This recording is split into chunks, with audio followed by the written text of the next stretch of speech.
Movies I need to review: The Crow, Terminator 2 Judgment Day, Nimona. That's weird. Why is my iPod getting a phone call? Oh, it's from Garrett. Haven't heard from him in a while. Hey buddy, what's up? Listen here. You're gonna review Winnie the Pooh Blood Honey 2, or else. Review Blood and Honey 2? But why? You know why. Or do I need to remind you? Oh yeah, I do owe you for that trick I did on Halloween 2023. You certainly do. Alright, I'll do it. You better. Well, let's get to work.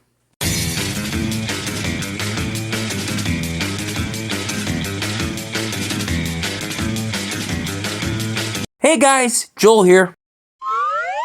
Oh no, not you again. For those unaware, back in 2023, the original A.A. Milne Winnie the Pooh book entered the public domain, which is how we got this little movie called Winnie the Pooh, Blood and Honey.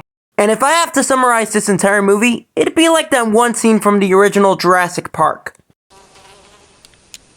That is one big pile of shit. It is by far the worst movie I have ever seen in my life. Yet despite that, I can't hate the people that were behind the film. Mostly because from what I've seen and heard, director Rhys Frake Waterfield is a kind and wonderful person. But even still, if you want to blame a movie for the recent rise of public domain horror movies, then this is the movie to blame. But it apparently made a buttload of money, so naturally, there came a sequel.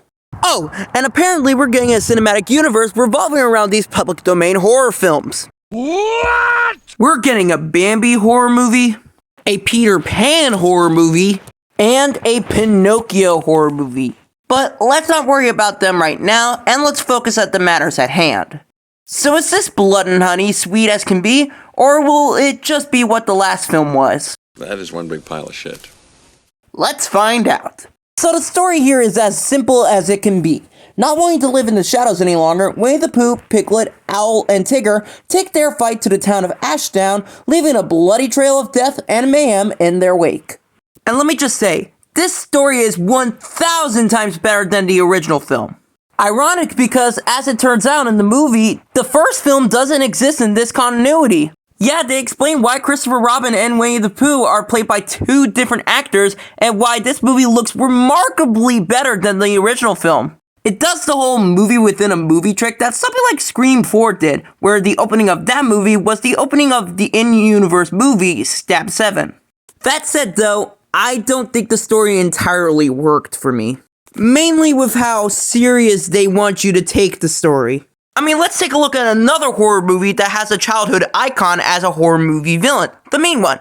This movie doesn't take itself seriously. Far from it. It has a bunch of goofy scenes and is full of Christmas cheese.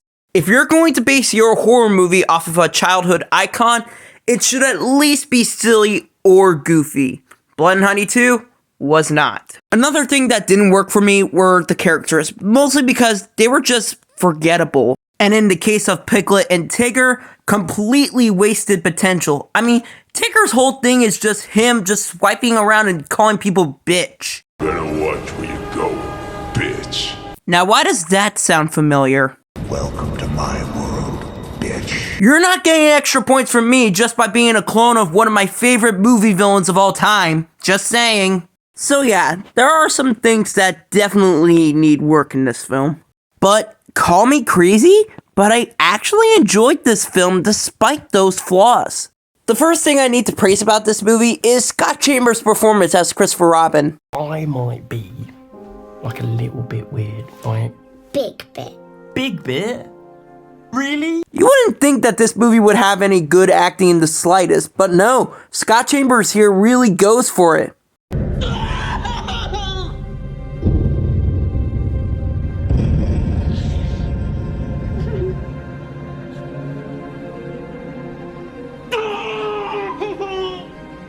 And despite me saying that Piglet and Tigger were wasted potential, I love how each of the killers pays homage to a different horror villain. Pooh is the silent but deadly killer similar to Jason Voorhees. Owl is the maniacal thinker similar to Pinhead from Hellraiser. Tigger is the unhinged psycho similar to Freddy Krueger and Chucky, and Piglet is the powerful bruiser similar to Leatherface from the Texas Chainsaw Massacre. And while I'm on the topic of the kills here are pretty gnarly. There are some kills here that would make even a gorehound like me wince at. I mean, one of the kills has Owl puking acid on a guy. That's disgusting. And the last thing I'll mention is that the makeup effects look awesome. You don't see them that much since they're mostly in the shadows, but trust me, they look good.